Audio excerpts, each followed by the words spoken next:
രണ്ട് തരം യൗവനക്കാരെ നമുക്ക് ചർച്ചിൽ കാണാൻ കഴിയും. ചർച്ചിൽ ആക്റ്റീവായിട്ട് നിൽക്കുന്ന, കർത്താവായിട്ട് ബന്ധമുള്ള, നല്ല സ്പിരിച്വലി നല്ല എംപവേർഡായിട്ടുള്ള രണ്ട് തരം യൗവനക്കാരെ നമ്മുടെ ജീവിതത്തിൽ കാണാൻ കഴിയും. ഒന്നാമത്തെ യൗവനക്കാരുടെ കൂട്ടമെന്ന് പറഞ്ഞാൽ അവർ ചർച്ചിൽ വളരെ ആക്റ്റീവാണ്, എല്ലാ കാര്യങ്ങൾക്കും അവർ പാർട്ടിസിപ്പേറ്റ് ചെയ്യും, നല്ല സ്പിരിച്വൽ ലൈഫ് ലീഡ് ചെയ്യുന്നവരാണ്. അപ്പോൾ തന്നെ അവർ ചെയ്യുന്ന ജോലിയിൽ അല്ലെങ്കിൽ അവർ പഠിക്കുന്ന വിഷയത്തിൽ അല്ലെങ്കിൽ അവരുടെ ബിസിനസ്സിലും അവരതുപോലെ തന്നെ കമ്മിറ്റഡ് ആണ്. ഒരു ഞായറാഴ്ച മീറ്റിങ്ങിന് വരും, വളരെ അറ്റൻറ്റീവായിട്ട് മീറ്റിംഗ് കൂടും, കസേരയിടും, ടോയ്ലറ്റ് കഴുകും, കീബോർഡ് വായിക്കും, വർഷിപ്പ് ചെയ്യും, പ്രസംഗിക്കണ ചർച്ചിൽ പോയി പ്രസംഗിക്കും, അവരെല്ലാ കാര്യങ്ങളും ചെയ്യും. തിങ്കളാഴ്ച തൊട്ട് അവർക്ക് പറ്റുന്നത്ര സമയത്ത് അവർ ചർച്ചിൻ്റെ മീറ്റിങ്ങിൽ എൻഗേജ്ഡ് ആകും. എന്നാൽ അവർക്ക് തന്നിരിക്കുന്ന ജോലി അവർ ഏറ്റവും ആത്മാർത്ഥത്തോടെ ചെയ്യുന്നു. ചിലപ്പോൾ എൻട്രൻസ് എഴുതുന്നത് കാണും, എൻട്രൻസ് നല്ലപോലെ പഠിക്കുന്നു. ഇങ്ങനെ ഒരു ടൈപ്പ് വളരെ റെസ്പോൺസിബിളായിട്ടുള്ള യങ്സ്റ്റേഴ്സ് ഇന്ന് നമ്മൾ കാണാറുണ്ട്. വേറൊരു ടൈപ്പ് യങ്സ്റ്റേഴ്സ് ചർച്ചിലുണ്ട്. യുവന്മാർ ഞായറാഴ്ച രാവിലെ ചർച്ചിൽ വരും, വർഷിപ്പ് ലീഡ് ചെയ്യും, പിന്നെ അല്ലെങ്കിൽ ഏതെങ്കിലും ചർച്ചിൽ പ്രസംഗിക്കാൻ പോകും, പാട്ടൊക്കെ പാടും, അല്ലെങ്കിൽ ചർച്ചിലെ അതർ ആക്ടിവിറ്റീസിലൊക്കെ വളരെയധികം എൻഗേജ്ഡ് ആയിരിക്കും.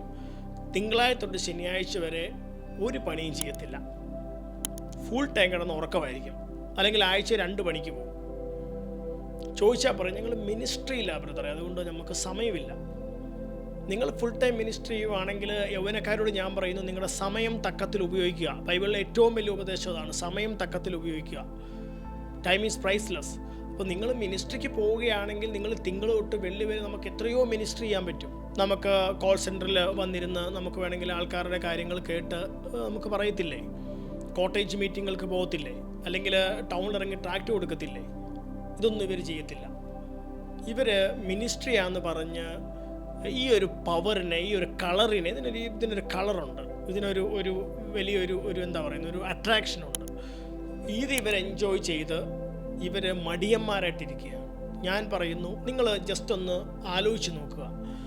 കഴിഞ്ഞൊരു 10 വർഷത്തെ ചർച്ചിലെ ആക്റ്റീവായിട്ട് നിന്ന യൂത്തിനെ എടുത്ത് പരിശോധിച്ചാൽ 95% ഫസ്റ്റ് കാറ്റഗറി ബ്ലെസ്ഡ് ആയതായിട്ടും 5 അല്ലെങ്കിൽ 10% പോലും സെക്കൻഡ് കാറ്റഗറി ബ്ലെസ്ഡ് ആയിട്ടില്ല. അവർ പലരും പിന്മാറിപ്പോവുകയാണ് ഉണ്ടായത്. അതിൻ്റെ കാരണം മറ്റൊന്നുമല്ല, ഒരു പരിധി കഴിഞ്ഞപ്പം ജീവിതത്തിൻ്റെ ഹാർഡ് സൈഡ് അവരെ പുഷ് ചെയ്തപ്പോൾ അല്ലെങ്കിൽ ഹിറ്റ് ചെയ്തപ്പം അവർക്ക് ഒന്നും ദേ വർ ഓൾറെഡി ലോസ്റ്റ്.